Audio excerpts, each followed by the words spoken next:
Welcome to Share Navigator's Options 101 course, your guide to understanding call and put options. Let's get started. In this video, we'll cover what options are and why they are a powerful tool for traders and investors. First up, there are two types of options: call options and put options. A call option gives the holder the right, but not the obligation, to buy an asset at a specified price before a certain date. Key terms include the strike price, the price at which the asset can be bought, the expiration date, which is the date the call option to buy ends, and the premium, which is the cost of the call option. Now let's turn our attention to put options and how they differ from call options. A put option gives the holder the right, but not the obligation, to sell an asset at a specified price before a certain date. Similar to call options, put options also have a strike price, expiration date, and premium.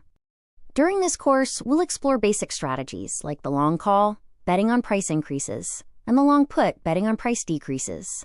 So we've got the basics of call and put options down. Next up, we'll look at some simple, real-world examples of how you might use them in your day-to-day life. Would you like to fast-track your learning and get daily support and follow our real-life option and futures trades? Contact us and request a free trial of our mentoring service. Visit sharenavigator.com.